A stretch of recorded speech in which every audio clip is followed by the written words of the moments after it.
ஸ்தோத்திரம். 119 சங்கீதம் அதனுடைய முதலாவது வசனத்தை வாசித்து பார்ப்போம். 119 சங்கீதம்.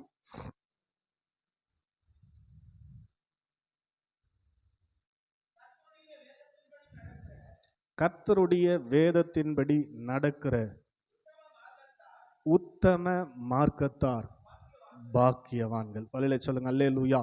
இங்க அழகாய் ஸ்தோத்திரம் இந்த சங்கீதத்தை பாடின சங்கீதக்காரன் இதை தொடங்கும் போதே ஸ்தோத்திரம் இப்படியே தொடங்குகிறார். கர்த்தருடைய வேதத்தின்படி நடக்கிற உத்தம மார்க்கத்தார் என்று சொல்லுகிறார். ஒரு உத்தம மார்க்கத்தார் யார்? பரிசுத்த ஜாதி அது. உத்தம மார்க்கத்தார் யார் என்று சொல்லி அந்த வசனத்துல அவர் தெளிவாய் சொல்லுகிறதை பார்க்கிறோம். மறுபடியும் வாசிப்போம். கர்த்தருடைய வேதத்தின்படி நடக்கிற உத்தம மார்க்கத்தார் பாக்கியவான்கள். அல்லேலூயா சொல்லுங்க அல்லேலூயா. கர்த்தருடைய ஸ்தோத்திரம். 2வது வசனம் தொடர்ந்து வாசிங்க. அவருடைய சாட்சிகளை கை கொண்டு அவரை முழு இருதயத்தோடும் தேடுகிறவர்கள் பாக்கியவான்கள் என்று சொல்லுகிறார். ஸ்தோத்திரம். கர்த்தருடைய வேதத்தை கையில் வைத்து கொண்டிருப்பவர்கள் அல்ல. ஸ்தோத்திரம். கர்த்தருடைய வேதத்தை கையில் வைத்து கொண்டிருக்கிறவர்கள் பாக்கியவான்கள் அல்ல. அப்படின்னா நாமெல்லாம் பாக்கியவான் லிஸ்ட்ல வந்துருவோம். பாக்கியவான்கள் என்றால் என்ன? தேவனால் ஆசீர்வதிக்கப்பட்ட ஜனம். அந்த ஜனத்தின் ஆசீர்வாதத்தை யாராலும் தடுக்க முடியாது. தேவன் ஒரு மனுஷனை ஆசீர்வதித்து விட்டால் ஸ்தோத்திரம், எத்தனை பெரிய வல்லமையான ஊழியக்காரர்களை வந்து சாபம் போட்டாலும் அவங்க வாழ்க்கையில பலிக்காது. ஒரு ஆமீன் சொல்லுங்க அல்லேலூயா. சத்தமா சொல்லுங்க அல்லேலூயா. ஸ்தோத்திரம். பக்கத்து வீட்டுக்காரர் சாபம் போடுறாங்களா? கவலையே இல்லை. ஸ்தோத்திரம். ஆமீன். பலிக்காது. ஏன்னா இவங்க யாரு? தேவனால் ஆசீர்வதிக்கப்பட்டு விட்டார்கள். பிலேயாம் என்று சொல்லி ஒரு தேவனுடைய ஊழியக்காரர். ஸ்தோத்திரம். இவன் என்னெல்லாம் பிளஸ் பண்றானோ அதே போல இஸ்ரவேல் ஜனங்கள் ஆசீர்வதிக்கப்படுகிறார்கள். இத சிப்போரின் குமாரனாகிய பாலாக் என்கிற ராஜா கேள்விப்படுறான். அவங்க தேச வழியா தான் போகணும். ஸ்தோத்திரம். அந்த ஸ்தோத்திரம் கானானை போய் அடைவதற்கு இந்த பாலாக் ராஜா ஆட்சி செய்து கொண்டிருக்கிற அந்த தேச வழியாக தான் போனோம். அதனால அந்த வழியா இந்த இஸ்ரவேல் ஜனங்கள் வரும்போது ஸ்தோத்திரம் அவன் இந்த பீலேயாமை அழைத்து, நீ ஆசீர்வதிக்கிற ஜனம் ஆசீர்வாதமா இருக்குது. ஆமென். அதனால நீ என்ன பண்ணு, எனக்காக எவ்வளவு பணம் வேணாலும் உனக்கு தரேன், எனக்காக அந்த ஜனங்களை சபிக்க வேண்டும் என்று கேட்டுக்கொண்டான். ஆமென். ஸ்தோத்திரம். இவனுக்கு போவே கூடாதுன்னு கட்டளை ஆண்டவர். ஸ்தோத்திரம். ஆனா அவன் ஸ்தோத்திரம் ஆட்களை அனுப்பினேக்கிறான். ஃபர்ஸ்ட் கொஞ்சம் பேர் அனுப்புறான். அவனுக்கு அவன் கீழ்ப்படியில. ஸ்தோத்திரம். நான் ஆண்டோடைய வார்த்தைக்கு தான் கீழ்ப்படிவேன், ஆண்டவர் என்ன போ சொல்ல அப்படின்றான். அதை விட கனம் பொருந்திய இன்னும் கொஞ்சம் பேர் அனுப்புறான். இப்படியே பார்த்து பார்த்து கடைசியில் அவனே வந்துட்டான். நீ எப்படியாவது வரணும், வந்து என்ன பண்ணு, ஸ்தோத்திரம், என்ன இந்த எனக்காக இந்த ஜனங்களை சபிக்க வேண்டும் என்று சொல்லி அழைக்கிறான். கவனிங்க நல்லா. ஸ்தோத்திரம். அப்படி அழைக்கும் போது ஆண்டவராண்ட போய் கேட்கிறான், சரி நீ போ அப்படின்னு சொல்லிட்டாரு. வேற வழி இல்லை, இனிமேல் ராஜா வந்துட்டார, போலினா நல்லா இருக்காது, அதனால நீ போ அப்படின்னு சொல்லிட்டு அனுப்பும்போது ஸ்தோத்திரம் கழுதன் மேல ஏறி போறான். அப்போ ஸ்தோத்திரம் அந்த கழுதை போகாதபடிக்கு உருவின பட்டயத்தை வைத்துக்கொண்டு ஒரு தேவதூதன் நிற்கிறான். ஸ்தோத்திரம். கழுதை கண்ணுக்கு தெரியுது, இவன் கண்ணுக்கு தெரியல. ஆமேன்னு சொல்லுங்க அல்லேலூயா. கழுதை போக மாட்டேன்னு நிக்குது. கழுதை பார்த்து பயந்துச்சு. கழுதை பார்த்து பயந்தவனே நிக்குது. நிக்கிறதுனால கழுதை அடிக்கிறான். ஸ்தோத்திரம். போ, ஏன் போக மாட்டேற, போ போ அப்படின்னு சொல்லி அடிக்கும்போது அது முன்னேற முடியாம படுத்துக்குச்சு. முன்னேற முடியாம படுத்துக்குச்சு. உடனே கீழே இறங்கி ரொம்ப டென்ஷன். இவனுக்கு கத்தி இருந்தா உன்னை வெட்டியே போட்டுருவேன், ஏன் போக மாட்டேற அப்படின்னு சொல்லும்போது ஸ்தோத்திரம் கழுதன் வாயை கத்திரப்பு திறக்கிறாரு. ஆமைன்னு சொல்லுங்க அல்லேலூயா. கழுதை பேசுது. ஸ்தோத்திரம். என்ன பேசுது? நீ கை கொண்ட நாள் முதல் உனக்கு கீழே இருக்கிற கழுதை நான், ஒரு நாளாவது நான் இப்படி உனக்கு பண்ணிக்கிறேன்னா, ஏன் இப்படி பண்ணிக்கிறேன்னு நீ கொஞ்சம் யோசிக்க மாட்டியா? ஸ்தோத்திரம். ஏன் இப்படி பண்றேன்னு உனக்கு கொஞ்சம் யோசனையா வராதா அப்படின்னு சொல்லும்போது கர்த்தர் இப்ப பிலேயாமின் கண்ணை திறக்கிறாரு. ஸ்தோத்திரம். அப்பதான் பாக்குறான், ஒரு உருவின பட்டயத்தோடு தேவதூதன் நிற்கிறான். அல்லேலூயா சொல்லுங்க அல்லேலூயா. கழுதைக்கு தெரியுது. ஸ்தோத்திரம். அதனால தான் சொல்லுவாங்க உலகத்துல பழமொழி. ஸ்தோத்திரம். பழமொழியில ஒரு வழக்கமா சொல்லுவாங்க, பேய் வரத்து நாய்க்கு தெரியணும். அல்லேலூயா சொல்லுங்க அல்லேலூயா. ஸ்தோத்திரம். உண்மைதானா? அது உண்மையா? அல்லேலூயா சொல்லுங்க அல்லேலூயா. தேவதூதன் நின்று கொண்டிருந்தான். ஸ்தோத்திரம். படுத்து கொண்டது. சரி ரைட்டு போன்னு சொல்லி ஆண்டவர் அனுப்பிச்சிட்டாரு. இவன் போய் சொன்ன மாதிரியே பலிகளெல்லாம் ரெடி பண்ணிட்டாங்க. பலியெல்லாம் போய் செலுத்திட்டு இந்த ஜனங்களை ஏறி பார்க்குறான், சபிக்கிறதுக்காக நிற்கிறான். ஆமே, ஜனங்களை சபிக்கிறதுக்காக நிற்கிறான். ஆனால் வாயில் ஒரு வார்த்தை கூட சாபமே வரல, பிளஸ் பண்ணுறான். ஆமே, சாபம் போடவே முடியல அவனால. ஸ்தோத்திரம், எவ்வளோ தடை எல்லாத்தையும் தாண்டி வந்துட்டான். இப்போ ஜனங்களை சபிக்கும்படி ஏறி நிற்கும் போது அவன் வாயில் ஒரு வார்த்தை கூட சாப வார்த்தையே வரலங்க. இப்போ பாலாக்கு பயங்கர டென்ஷன். ரொம்ப போராடி உன்னை கூப்பிட்டாந்து ஜனங்களை ஸ்தோத்திரம் சபிப்பன்னு பார்த்தா என்ன பண்ணிக்கிற நீ? இதுக்கு நீ அங்கேயே இருந்திருக்கலாம். ஸ்தோத்திரம், பிளஸ் பண்ணுறதுக்கு நீ அங்கேயே இருந்திருக்கலாம். இவ்வளோ தூரம் ஏன் வந்த அப்படின்னு சொல்லும்போது என்னாகுமோ? ஸ்தோத்திரம் 23வது அதிகாரத்தில் ஸ்தோத்திரம், ஆசீர்வதிக்க கட்டளை பெற்றேன், அவர் ஆசீர்வதிக்கிறார், அந்த ஆசீர்வாதத்தை என்னால் என்ன பண்ண முடியாது? திருப்ப முடியாது. அவர்கள் ஆசீர்வதிக்கப்பட்ட ஜனங்கள் என்று சொல்லுகிறார். ஸ்தோத்திரம், கவனிங்க. ஸ்தோத்திரம், அப்புறம் வீட்டில் போய் படிங்க. ஸ்தோத்திரம், ஏன் சொல்றேன் அப்படின்னா, தேவ ஜனங்கள் இஸ்ரவேல் ஜனங்களை ஆல்ரெடி அவர் பிளஸ் பண்ணிட்டாரு. பிளஸ் பண்ண ஜனங்களை யாரும் என்ன பண்ண முடியாது? சபிக்க முடியாது. ஸ்தோத்திரம், அதனால நீங்க புரிஞ்சுக்கணும். உங்களுக்கு யாராவது சாபம் போடுறாங்களா? ரொம்ப சந்தோஷம். ஸ்தோத்திரம், அதை ஆண்டவர் என்ன பண்ணுவாராம்? ஆபிரகாமை ஆசீர்வதிக்கும் போது என்ன சொன்னாரு? உன்னை சபிக்கிறவர்களை நான் சபிப்பேன். ஸ்தோத்திரம், ஆமென். உன்னை யாராவது சபிக்கிறாங்களா? அவங்கள நான் சபிச்சிருவோம்பா, நீ எதுவும் பண்ணாத. ஸ்தோத்திரம், அந்த சாபம் உனக்கு எப்படி வரும்? ஆசீர்வாதமாக தான் வரும் என்று சொன்னார். ஸ்தோத்திரம். எனவே இந்த மாலை நேரத்தில் நீங்கள் புரிந்து கொள்ள வேண்டிய ஒரு காரியம், யாரும் நம்மை ஸ்தோத்திரம் ஆண்டவர் ஆசீர்வதித்திருக்கும் போது இது ஒரு கான்செப்ட் நீங்கள் நல்லா புரிஞ்சுக்கணும்.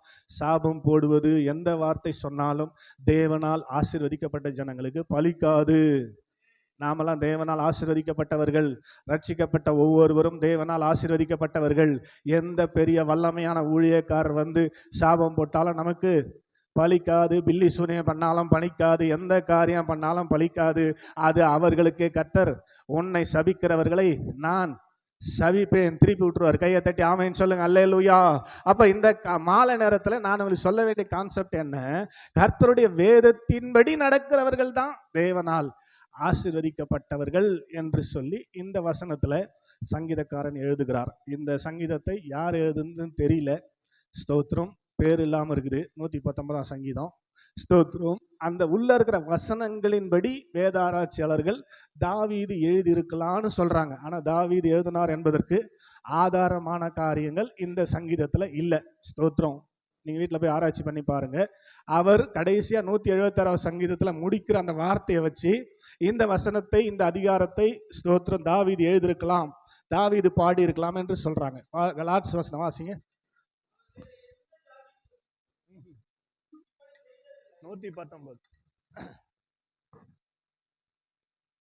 119 கடைசி வசனம்.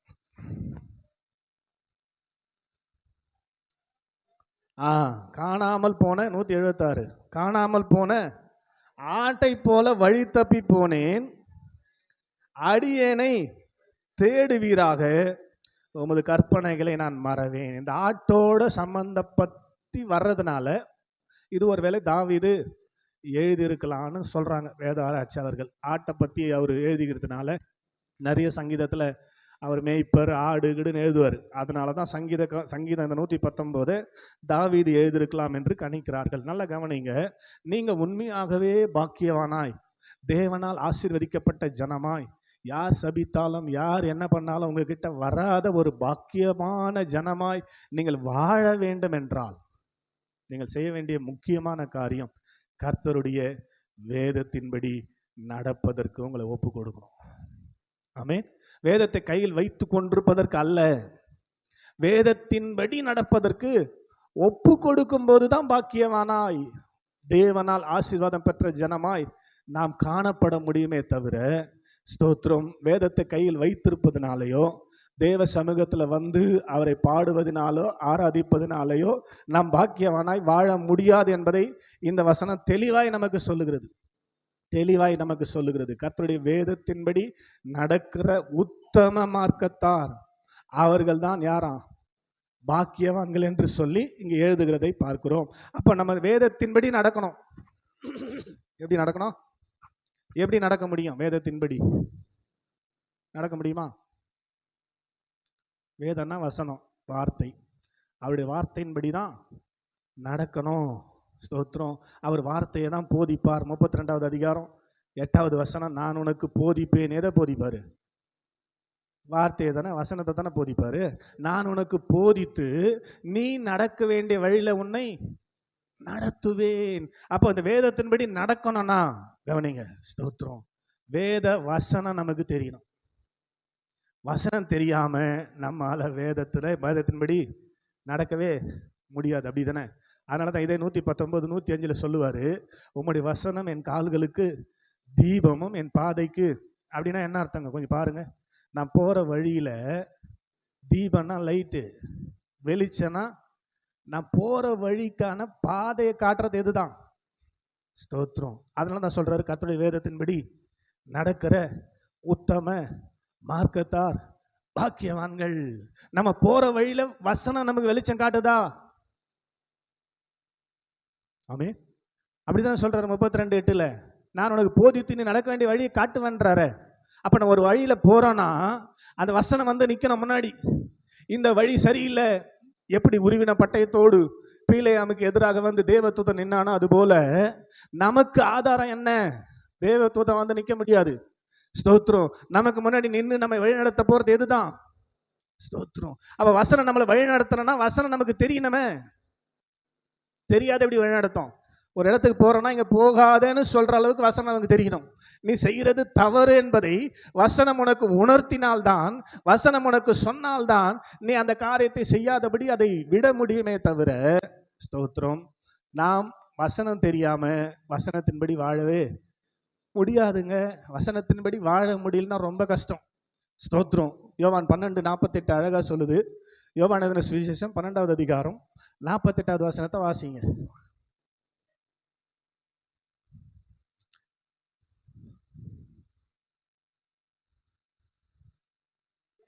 என்னை தள்ளி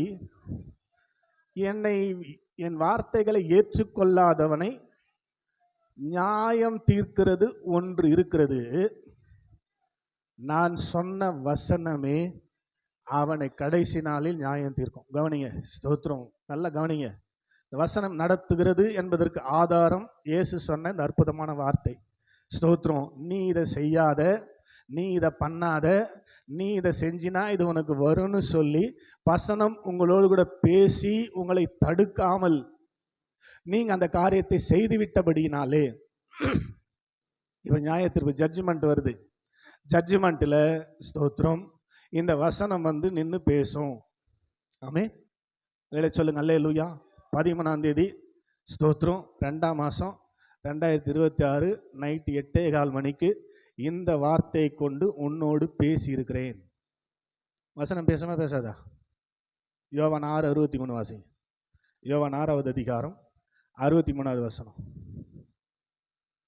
ஆவியை உயிர்ப்பிக்கிறது, மாம்சம் ஒன்றுக்கும் உதவாது. நான் சொல்லிய இந்த வார்த்தைகள் வசனங்கள் ஆவியாயும், என்ன அப்படி அர்த்தம்? ஜீவன்னா என்னது? உயிர் இருக்குது. ஸ்தோத்திரம். நான் பேசுகிற ஒவ்வொரு வசனத்துக்கும் உயிர் இருக்குதுங்க. அப்போ உயிர் இருக்குதுன்னா கடைசி நாளில் வந்து சொல்லுமா சொல்லாதா? சொல்லும். அப்போ நம்ம வசனத்தை கேட்டுட்டோம், வசனத்தை படிச்சுட்டோம், அந்த வசனத்தின்படி நடக்கவில்லை என்று சொன்னால் நான் சொல்லிய இந்த வசனமே உங்களை என்ன பண்ண போகுது? ஸ்தோத்திரம். அன்னைக்கு வந்து சொல்லும், இன்னைக்கு அந்த வார்த்தை பேசப்பட்டது, அன்னைக்கு அந்த வார்த்தை சொல்லப்பட்டது, ஆனால் நீ என்ன பண்ணல? அதை கேட்டு கீழ்ப்படியவில்லை. ஸ்தோத்திரம். அது கேட்டு அதன்படி நடக்கவில்லை. ஸ்தோத்திரம். நீ செய்ய தகாத காரியங்களை செய்திருக்கிறாய். ஸ்தோத்திரம். அதனால தான் சங்கீதக்காரன் 1ஆம் சங்கீதத்தில் அழகாக சொல்லுவார், துன்மார்க்கருடைய ஆலோசனையில் நடவாமலும் பாவிகளுடைய வழியில் பரியாசக்கார உட்கார இடத்தில். ஸ்தோத்திரம். இது நீங்க எப்படி புரிஞ்சுக்கிறீங்கன்னு எனக்கு தெரியல. ஸ்தோத்திரம். ஸ்தோத்திரம். நல்ல ஆலோசனை தவிர, அதாவது ஸ்தோத்திரம், நீங்க வாசிக்கலாம். எபேசியர் 4:29 கூட வாசிக்கலாம். உங்களுக்கு நல்லா ஈஸியா புரிய வைக்கிறேன் இந்த வசனத்தை. எபேசியர் 4:29. கெட்ட வார்த்தை ஒன்றும் உங்க வாயிலிருந்து புறப்பட வேண்டாம். கெட்ட வார்த்தை என்னது? உங்களுக்கு தெரிஞ்ச கெட்ட வார்த்தை சொல்லுங்க ஒண்ணு. சும்மா சொல்லுங்க. ஸ்தோத்திரம். ரைட்டு. வேற என்ன கெட்ட கெட்ட வார்த்தைலாம் இருக்குதுன்னு நீங்க நினைச்சுக்கிறீங்க. ஸ்தோத்திரம். ஆனா வசனத்தின்படி கெட்ட வார்த்தை என்னன்றது இப்ப பாருங்க. ஸ்தோத்திரம். கெட்ட வார்த்தை ஒன்றும் உங்க வாயிலிருந்து புறப்பட வேண்டாம். பக்திக்கு விருத்திக்கு ஏதுவாக நல்ல வார்த்தை உண்டானால் அதுவே கேட்கிறவங்களுக்கு பிரயோஜனம் உண்டாகும்படி. ஸ்தோத்திரம். இப்ப சொல்லுங்க, நல்ல வார்த்தை எது, கெட்ட வார்த்தை எது?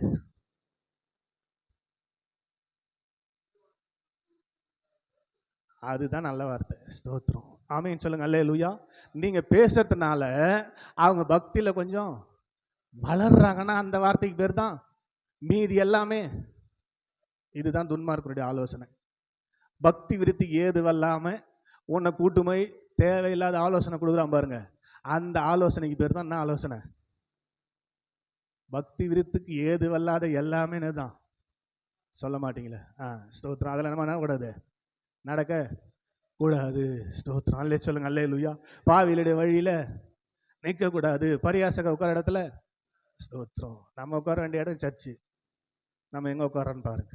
ஸ்தோத்திரம். இதெல்லாம் விட்டுட்டு கர்த்தருடைய வேதத்தில் தியானமாயிருந்து இரவும் பகலும் அதையே தியானித்து கொண்டிருக்கிற மனுஷன் பாக்கியவான் என்று சொல்லுகிறார். ஸ்தோத்திரம். சங்கீதம் 1:2. அப்போ ஏன் இதை செய்யணும் அப்படின்னா, இந்த வார்த்தைகள் தான் நம்மை நியாயம் தீர்க்க போகிறது. ஸ்தோத்திரம். கெட்ட வார்த்தை என்ன வார்த்தை நம்ம தெரிஞ்சுக்கணும் இல்லையா? ஸ்தோத்திரம். 2 கொரிந்தியர்ல 5வது அதிகாரத்துல இந்த வார்த்தைக்கெல்லாம் நம்ம கணக்கு கொடுக்க வேண்டியிருக்குது. அதனால பேசும்போது எப்படி பேசணுமா, ரொம்ப பார்த்து பேசணும். ஸ்தோத்திரம்.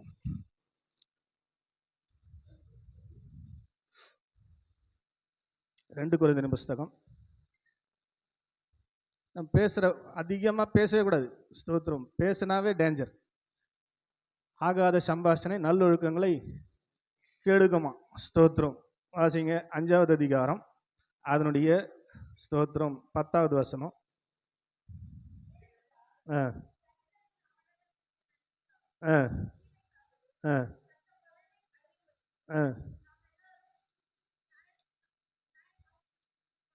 நியாயாசனத்திற்கு முன்பாக வெளிப்பட வேண்டும் என்று சொல்லுகிறார். மத்தேயில சொல்லும்போது நாம் பேசுகிற ஒவ்வொரு வார்த்தைக்கும் என்ன பண்ணணுமா, கணக்கு ஒப்புவிக்க வேண்டும் என்று சொல்லி எழுதியிருப்பார். ஸ்தோத்திரம். அதனால பேசுற வார்த்தை ரொம்ப முக்கியமான வார்த்தை.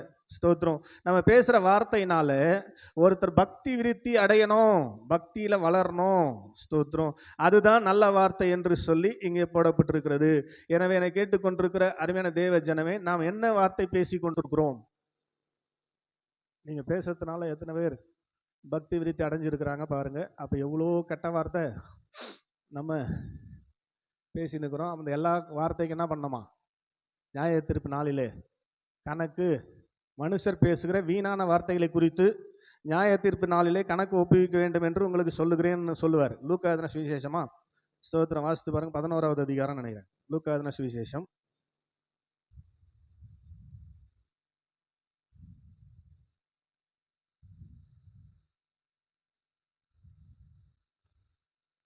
லெஃப்ட் சைடில் ரைட் சைடில் வரும். லெஃப்ட் சைடில்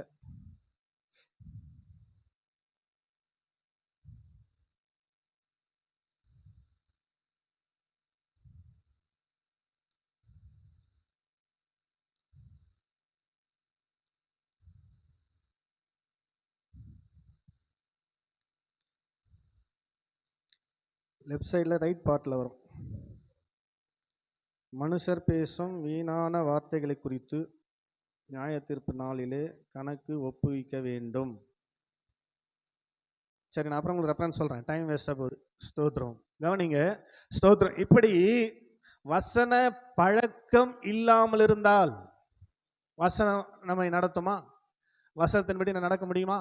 ஸ்தோத்திரம். இப்போ நான் பிரசங்கம் பண்ணுறேன். இப்போ நான் 119:1 தான் ஸ்தோத்திரம் பேசணும்னு ஆண்டவர் சொன்னார். இங்கே வந்து நின்ட்டேன். ஸ்தோத்திரம். இப்போ நான் பேசினே இருக்கிறேன், வசனத்தை சொல்லினே இருக்கிறேன். ஸ்தோத்திரம். இது பெருமைக்கு நான் சொல்ல.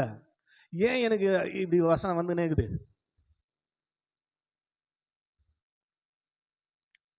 ஸ்தோத்திரம். அல்லே சொல்லுங்க. அல்லேலூயா. ஒன்று ஆவியானவர் சொல்லினே இருப்பார், அவர் பேசினே இருப்பார். ஸ்தோத்திரம். 34 ஏசாயா 34 26 நினைக்கிறேன், அதில் அப்படி தான் போட்டுக்குது. ஸ்தோத்திரம். ஏசாயா 34வது அதிகாரம் அதனுடைய 16வது வசனம் நீங்கள் வாசிங்க.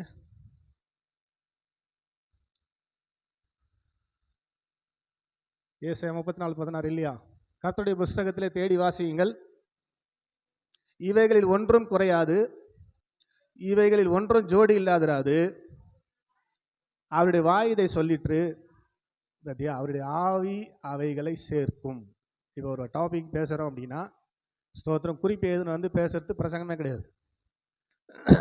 அல்லேலூயா சொல்லுங்க, அல்லேலூயா. ஆவியானவர் பேசுகிறார்னா அடுத்த கனெக்ஷன் எல்லாத்துக்கும் ஜோடி இருக்குது, கனெக்ஷன் இருக்குது, அப்படிதான் அந்த வசனம் சொல்லுது. அந்த கனெக்ஷனை யார் சேர்க்கறது? ஆவியானவர் சேர்க்கிறார். ஒன்று ஏற்கனவே சொல்லிட்டேன். ரெண்டாவது, ஆவியானவர் சேர்க்கனாலும் ஸ்தோத்திரம் வசனம் இப்போ நான் சொன்னேன் லூக்கால, ஸ்தோத்திரம் ஆவியானவர் சேர்க்கிறாருன்னு சொன்னேன்னா லெஃப்ட் சைடில் ரைட் கட்டிங்கில் இருக்குதுன்னு சொல்கிறான் அந்த வசனம். மனுஷர் பேசுகிற வீணான வசனம்னு அந்த அளவுக்கு என்ன பண்ண நமக்கு பைபிளில் பழக்கம் தான் தானே சொல்ல முடியும். ஸ்தோத்திரம் புரியுதா இல்லைங்களா? ஆவியானவர் தான் சேர்க்கிறாரு.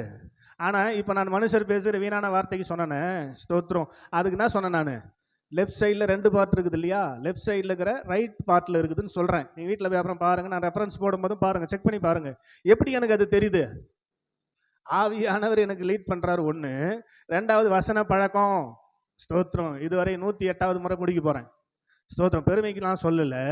வசனத்தை நீங்கள் படித்து உங்கள் இருதயத்தில் வைத்து கொள்ளாத வரை அந்த வசனத்தின்படி உங்களால் வாழ முடியாது. வசனம் வந்து முன்னாடி நிற்கணும். நீங்கள் போகிற வழி தப்புனா எப்போ நீ துன்மார்க்குடைய ஆலோசனையில் போவாதப்பான்னு சொல்லணும். வசனம் வந்து இது தப்புப்பா, இது ஆண்டவர் பிரியப்பட மாட்டார், துன்மார்க்கத்தில் கர்த்தர் பிரியப்படுகிறது இல்லைன்னு கர்த்தர் வந்து வசனம் வந்து சொல்லணுமே. வசனம் வந்து உங்களை தடுக்கணுமே. நான் உனக்கு போதிப்பேன்றாரு. வசனத்தை அவர் போதிக்கணுமே. உண்மை கண்ணை வைத்து உனக்கு ஆலோசனை சொல்லுவேன்னு சொல்றாரு. அந்த எப்படி நடக்கும், எப்படி அதை புரிஞ்சிக்க முடியும் அப்படின்னா நமக்கு வசனம் பழக்கம் இருந்தாதான். அல்லேலூயா சொல்லுங்க, அல்லேலூயா. வசன பழக்கம் இருந்தாதான். யோபு அழகா சொல்லுவார் 23வது அதிகாரத்துல, யோபு உத்தமன் என்று ஸ்தோத்திரம் பரலோகத்தில் பேசப்பட்டது. யோபு 23:12 வாசிங்க. எதுக்காக அவரு ஸ்தோத்திரம் அப்படி பேர் எடுத்தார்னு பாருங்களேன். அவர் உதடுகளின் கற்பனைகளை விட்டு நான் பின்வாங்கினதில்லை, அவருடைய வாயின் வார்த்தைகளை எனக்கு வேண்டிய ஆகாரத்தை பார்க்கிலும். பாத்தீங்களா? ஸ்தோத்திரம் என்ன சொல்றாரு? யோபுவை பரலோகத்துல ஆண்டவர் பேசுறார். 1வது அதிகாரம் 6வது வசனம். யோபு 1:6 வாசிங்க. ம் ம் ம் ம் ம் ம் ம் ம் சரி, அப்படியே இருக்கட்டும். இப்போ நான் அந்த வசனம் ஆண்டவர் சொல்லிட்டார். மத்தேயு 12:36 வாசிங்க. கரெக்டாக இருக்குதா? எங்கே இருக்குது? லெஃப்ட் சைடில் ரைட் கட்டிங்கில் இருக்குதா? கீழே மனுஷர் பேசும். ஆ ஆ ஆ ஆ அடுத்த வசனம், ஏனெனில் உன் வார்த்தைகளினாலே நீதிமான் என்று தீர்க்கப்படுவாய், அல்லது உன் வார்த்தையினாலே குற்றவாளி என்றும். அதனால பேசும்போது பழமொழியை சொல்லுவாங்க உலகத்தில், பகலில் பக்கம் பார்த்து பேசணுமா. ஆமீன். பகலில் நைட்டில் அப்போ பேசவே கூடாது.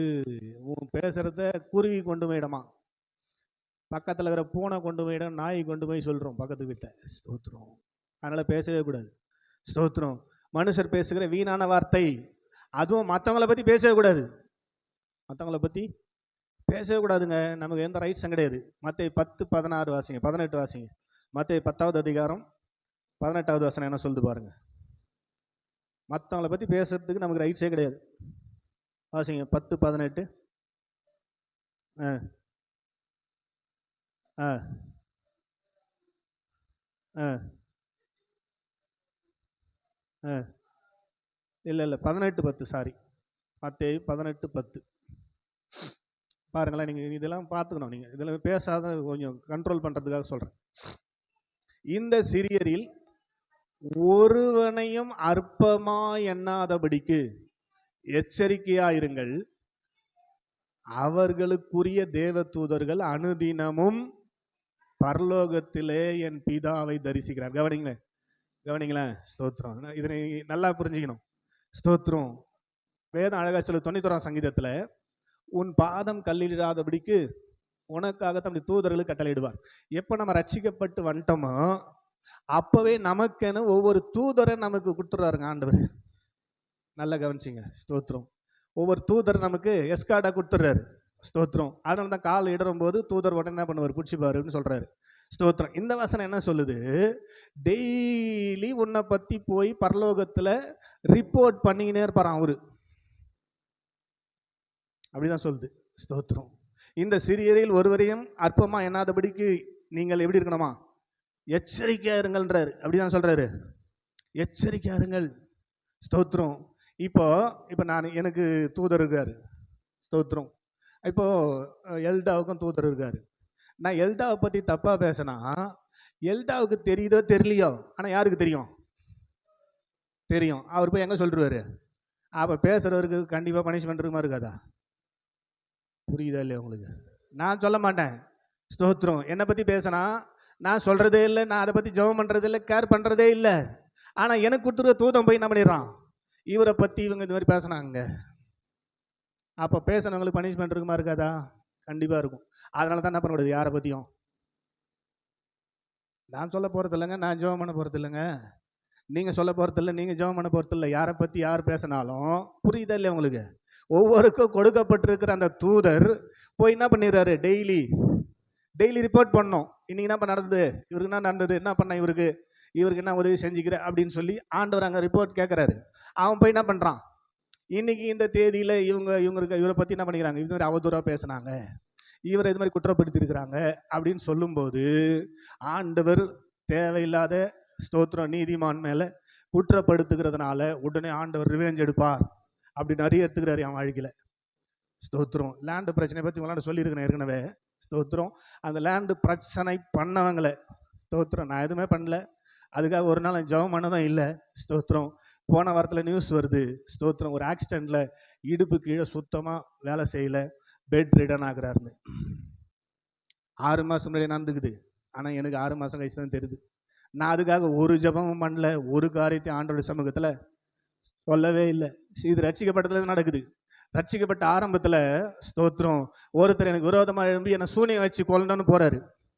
ஒரு அம்மா சூனியம் வைக்கிறதுல ரொம்ப டெக்னிக்கான அம்மாவை கூட்டுக்கணும். ஸ்தோத்திரம். நல்லா தான் போயிருந்து வண்டி. ஸ்தோத்திரம். எப்படி தான் முறிக்குன்னு பள்ளத்தில் போய் ஊழ்ந்த தெரியல, ஊழ்ந்து 2 பேருக்கும் கால் வஞ்சி போச்சு. சூனியம் வைக்க போக சொல்லவே. ஸ்தோத்திரம். ஏன் இதை சொல்றேன்னா உங்களை பயமுறுத்துறதுக்கு இல்லை, உங்களுக்கு ஆசீர்வாதமா சொல்றேன். ஆமென். அல்லேலூயா சொல்லுங்க. அல்லேலூயா. யாரை பத்தியும் பேச கூடாது. அது பேசினா துன்மார்க்க ஆலோசனை. ஸ்தோத்திரம். அப்படி துன்மார்க்க ஆலோசனை பண்ணுகிறவர்களுக்கு ஆண்டவர் ஆசீர்வாதத்தை கொடுக்க முடியாது. உங்களுக்கு பனிஷ்மெண்ட் நேரம் அங்கிருந்து வரும். எதுக்கு நம்ம பனிஷ்மெண்ட்? அதனால முடிஞ்சா என்ன பண்ணுவோம், மற்றவங்க பக்தி விருத்தி உண்டாக நல்ல வார்த்தை பேசினா பேசுவோம், எல்லாம் வாயை முடியுன்னு. அதனால தான் இங்கேருந்து வீட்டுக்கு போனால் பெட்ரூமில் போய் சாத்தன்னா வாயை திறக்க மாட்டேன். மனைவியாக இருக்கட்டும், பிள்ளைங்களாக இருக்கட்டும், அவங்களே வந்து ஏதாவது கேட்டால் தான், 100 வார்த்தை கேட்டால் 1 வார்த்தை தான் பதில் சொல்லுவேன். 10 வார்த்தை பேசினா தான் நான் 1 வார்த்தை பேசுவேன். ஏன்னா வார்த்தையினாலே குற்றவாளியாக மாறக்கூடாது. நான் ஸ்தோத்திரம். பேசுகிற வார்த்தையினாலே ஸ்தோத்திர நீதிமான் என்றும், பேசுகிற வார்த்தையினாலே குற்றவாளி என்றும் நான் மாறக்கூடாது. அதனால பார்த்து பேசுங்க. நீங்க பேசுறதுனால பக்தவங்களுக்கு பக்தி விருத்தி உண்டாகணும். ஸ்தோத்திரம். அதை தவிர நீங்க பேசுற எல்லாமே கெட்ட வார்த்தை. நீங்க பேசுகிற எல்லா வார்த்தைக்கும் நியாய தீர்ப்பு உண்டு. அதனால கர்த்தருடைய வேதத்தை அதிகமா நீங்க ருசிச்சு வேதத்தை பேசுங்க. அப்பதான் பக்தி விருத்தி அடைவாங்க. வேதத்தின்படி அப்பதான் நீங்க நடக்க முடியும். முதலாவது வசனம் உங்களை நடத்தும். உங்க பாதைக்கு தீபம், உங்க பாதைக்கு வெளிச்சமா. வசனம் மாறணும்னா எப்படி? வசனம் உள்ள இருக்கணுமே. வசனம் உள்ள போனா வசனத்தை நீங்க படிக்கணுமே. முதல் வெள்ளிக்கிழமை ஜெபத்திலே சொன்னேன், வெயில படிக்க ஆரம்பிச்சிட்டிங்களா? வந்தவொடனே சொன்னேன் யூத்துக்கு. சோத்திரம். இப்போ ஒரு சந்தோஷமா நியூஸ் சொல்றேன், ஒரு முறை வெயில் படிச்சு 1000 ரூபாய் பிரைஸ் தரேன். என்னுடைய இயக்கம், ஆவியானுடைய இயக்கம் எல்லாம் எப்படியாவது வசனத்தை உங்க உள்ள அனுப்பிடணும். ஆமே, நான் ஊழியம் செஞ்சுட்டு போறதுக்குள்ள. அதனால இப்போ ஒரு போட்டி, ஒரு முறை பைபிள் படிச்சு முடிச்சிட்டேன்னு சொன்னீங்கன்னா 1000 ரூபாய் பரிசு. எத்தனை முறை முடியுமோ படிங்க, அத்தனை 1000 உண்டு. கண்டிப்பாக நான் சொல்கிறத செய்வேங்க. ஸ்தோத்திரம். சும்மா உங்களை என்கரேஜ் பண்ணிட்டு போக மாட்டேன். ஸ்தோத்திரம். அதுக்காவது நீங்கள் பைபிள் படிக்கிறீங்கன்னு பார்க்கலாம். அல்லேலூயா. 1000 ரூபாய் பத்தாதா? 5000 ரூபாய் தரேன். ஒரு முறை பைபிள் படித்தா 5000 ரூபாய் தரேன். ஸ்தோத்திரம். இப்போ அது படிக்கிறீங்களா பார்க்கலாம். ஸ்தோத்திரம். ஏன்னா பைபிள் படித்தாதாங்க நீங்கள் அது மாதிரி வாழ முடியும். பைபிள் படிக்காமல் உங்களால் வாழவே முடியாது. நீங்கள் பைபிள் பிரகாரம் வாழ முடியலன்னா கஷ்டம். நியாய தீர்ப்பு நாளில் நம்மளால் நிற்கவே முடியாது. இப்போ பைபிளை மூடிட்டு கண்ணை மூடுவோம். ஸ்தோத்திரம். கர்த்தருடைய வேதத்தின்படி நடக்கிற உத்தம மார்க்கத்தார் பாக்கியவான்கள், பாக்கியவான்கள். நீங்க பாக்கியவானா இருந்தா உங்களை ஒண்ணுமே பண்ண முடியாது. நீங்க பாக்கியவானா இருந்தா உங்களை ஒண்ணுமே பண்ண முடியாதுங்க. ஸ்தோத்திரம். ஒண்ணுமே பண்ண முடியாது. ஸ்தோத்திரம்.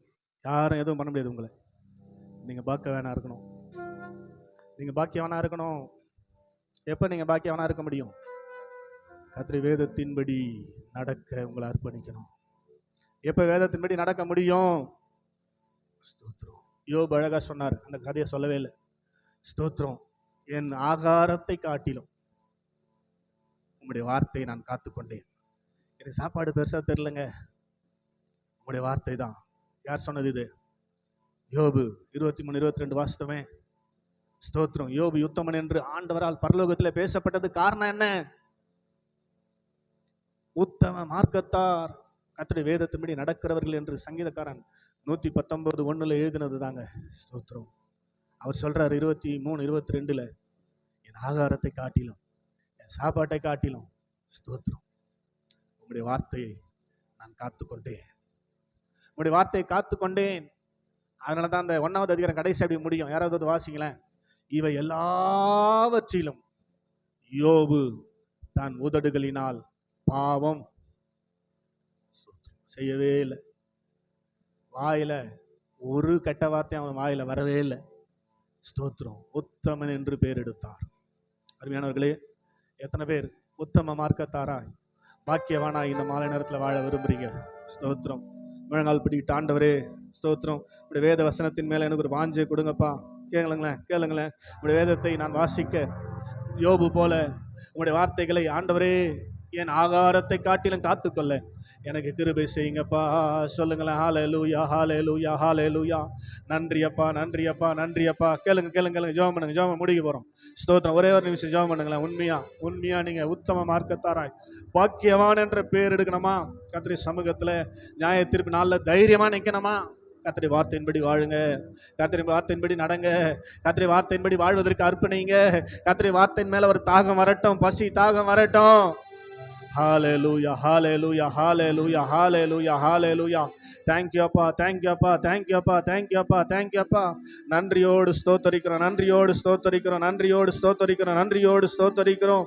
நன்றி செலுத்துகிறோம் ஆண்டவரே. ஹalleluya, hallelujah, hallelujah, hallelujah, hallelujah. நன்றி செலுத்துகிறோம், நன்றி செலுத்துகிறோம், நன்றி செலுத்துகிறோம், நன்றி செலுத்துகிறோம், நன்றி செலுத்துகிறோம். நீங்க தான் ஜெபம் பண்ணணும், நீங்க தான் ஜெபம் பண்ணணும். எத்தனை பேருக்கு வாஞ்ச வசனத்தின் மேல வாஞ்ச வரல? பைபிள் எடுத்தாவே தூக்கம் வருது பாஸ்டர். ஹalleluya. ஜெபம் பண்ணு சபையே. கர்த்தர் கிருபையை கொடுப்பார், கிருபையை கொடுப்பார். எனக்கு ஜெபம் பண்றதுக்கு பைபிள் படிக்கிறதுக்கான வாய்ப்பே வர மாட்டேங்குது. பல அலுவல்ல சிக்கி கொண்டிருக்கிறேன். பிசாசு அப்படிதான் உங்களை மாட்டி விட்டுருவான். ஏன்னா நான் சொல்லி அந்த வார்த்தைகளை கடைசி நாள்ல நியாயம் தீர்க்க போகிறபடினாலே வசனத்தின் மேல வாஞ்சை வராதபடிக்கு உங்களை மாட்டி விட்டுருவான். எத்தனை பேர் அதிலும் தப்பிக்க விரும்புறீங்க? ஸ்தோத்திரம் ஆண்டவரே. ஹalleluya, hallelujah, hallelujah, hallelujah. நான் நடக்கும் பாதைகளை காட்டுவார், நாள்தோறும் ஞானத்தாலே நிரப்புவார். நான் நடக்கும் பாதைகளை காட்டுவார், நாள்தோறும் ஞானத்தாலே நிரப்புவார். நீதியின் பாதையிலே நடத்துவார், நீதியின் பாதையிலே நடத்துவார்.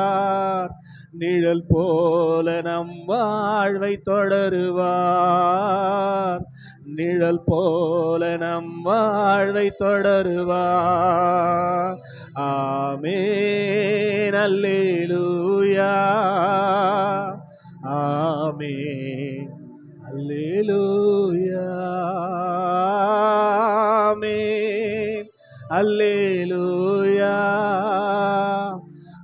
ஆமென், அல்லேலூயா.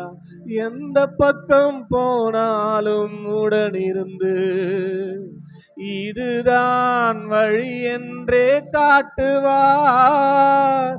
இறுதி வரை எப்போதும் நடத்துவார், இறுதி வரை எப்போதும் நடத்துவார். இயேசு நாமம் வாழ்க என்று வாழ்த்துவோம், இயேசு நாமம் வாழ்க என்று வாழ்த்துவோம். சங்கீதக்காரனுடைய கடைசி வரிகள் என்ன தெரியுமா? உம்முடைய அடியேனை உம்முடைய வார்த்தையின்படி நன்றாய் நடத்தினீர். உம்முடைய வார்த்தையின்படி அடியேனை நன்றாய் நடத்தினீர். ஆண்டவரே, எத்தனை பேருங்க இப்படி சொல்ல முடியும்? நம்முடைய ஓட்டம் முடியும் போது, ஆண்டவரே உம்முடைய வார்த்தையின்படி அடியேனை நன்றாய் நடத்தினீர் என்று சொல்ல வேண்டுமானால் கர்த்தருடைய வேதத்தின்படி நடக்கிற உத்தம மார்க்கத்தாராய் மாற வேண்டும். அப்படி மாறுக வாஞ்சை உள்ளவர்கள் என்னோடு சேர்ந்து ஜெபிக்க அன்போடு கேட்டுக்கொள்கிறேன். கிருபை நிறைந்த பிதாவே, ஆசீர்வாதமான நல்ல மாலை நேரத்துக்காக நன்றி செலுத்துகிறோம். கிருபையான இந்த நாளிலே நம்முடைய சமூகத்தில் கொண்டு வந்த தயவுக்காய் ஸ்தோத்திரம். இவ்வளவு நேரம் நம்முடைய சமூகத்தில் வைத்து எங்களுக்கு போதித்த, உணர்த்தின, ஆலோசனை சொன்ன எல்லா காரியங்களுக்காக நன்றி. ஆண்டவரே, நாங்கள் இதை எங்களுடைய நன்மையும் செம்மையமான இருதயத்தில் ஆண்டவரை பதிய வைத்து 30, 60, 100 பலன் கொடுக்க ஆண்டவரை அனுகிரகம் செய்யுங்கப்பா, கிருபை செய்யுங்கப்பா. இதில் ஒரு வார்த்தையும் ஆண்டவரே நீர் தரையில விழுந்து போக விடவே மாட்டீர். எந்த நோக்கத்திற்காக அனுப்பினீரோ அந்த நோக்கத்தை நிச்சயமாய் நிறைவேற்றி முடிப்பீர் ஆண்டவரே. ஸ்தோத்திரம். எனவே அப்படிப்பட்ட கிருபைக்கு கலந்து கொண்ட ஒவ்வொருவரையும் ஒப்பு கொடுக்கிறேன். வசனத்தின் மேல ஒரு வாஞ்சை வரட்டும் ஆண்டவரே, ஒரு தாகம் வரட்டும், ஒரு ஏக்கம் வரட்டும் ஆண்டவரே. துன்மார்க்கரின் ஆலோசனை நடப்பதை காட்டிலும், பாவிகளுடைய வழியில் நிற்பதை காட்டிலும், பரியாசக்காரர் உட்காரும் இடத்தில் உட்காருவதை காட்டிலும் ஆண்டவரே, எங்கள் மகத்துவமா எழுதி கொடுத்திருக்கிற வேதத்தில் பிரியமாக இருந்து இரவும் பகலும் ஆண்டவரே அதை தியானிக்கிற ஒரு பெரிய கிருபையை எங்கள் ஒவ்வொருவருக்கும் கொடுக்க போற தயவுக்காக நமக்கு நாங்கள் நன்றி செலுத்துகிறோம். அப்படிப்பட்ட ஒரு அபிஷேகம், அப்படிப்பட்ட ஒரு கிருபை இந்த மாலை நேரத்தில் எங்கள் மேல் ஊற்றப்படுவதாக கடைசி காலங்களாக வாழ்ந்து கொண்டிருக்கிறோம். நியாய தீர்ப்புக்கு நெருங்கி கொண்டிருக்கிறோம். நீர் சொல்லி அந்த வார்த்தைகளை எங்களை நியாயம் தீர்க்க போகிறது ஆண்டவரே. அந்த நியாய தீர்ப்பில் நாங்கள் தைரியமாய் நிற்பதற்கு வேண்டி கிருபை கொடுத்து கர்த்தர் எங்களை ஆயத்தப்படுத்தி நடத்த முடியாது. உம்முடைய சமூகத்தில் ஒப்பு கொடுத்து ஜெபிக்கிறோம். உமக்கே துதி, உமக்கே கனம், உமக்கே மகிமையாவும் செலுத்துகிறோம். எங்கள் ஆண்டவர் இயேசுவின் வழியாய் வேண்டிக் கொள்கிறோம். ஜெபங்கேலும் எங்கள் ஜீவனுள்ள நல்ல பிதாவே, ஆமென். சேர்ந்து சொல்லுவோம். என் ஆத்துமாவே கர்த்தரை ஸ்தோத்திரி, என் முழு உள்ளமே அவருடைய பரிசுத்த நாமத்தை ஸ்தோத்திரி. என் ஆத்துமாவே கர்த்தரை ஸ்தோத்திரி, அவர் செய்த சகல உபகாரங்களை மறவாது. ஆமென். நமது ஆண்டவராக இயேசு கிறிஸ்துவின் மாறாத கிருபை, பிதாவாகி தெய்வத்தின் அன்பு, பரிசுத்த ஆவியானவரின் அன்யோன்ய ஐக்கியம், வழிநடத்துதல், பாதுகாப்பு, சிநேகம் இந்த நாளில் கடந்து வந்த நம் அனைவரோடும் தொடர்ந்து நாம் கடந்து செல்ல இருக்கிற பிரயாணங்கள், பிரயாசங்களோடும் இப்போதும் எப்போதும் சதா காலங்களிலும் இருப்பதாக. ஆமென். அல்லேலூயா. உங்களை அவர்கள் ஸ்தோத்திரம். ஆண்டவர்களை ஆசீர்வதிப்பார்.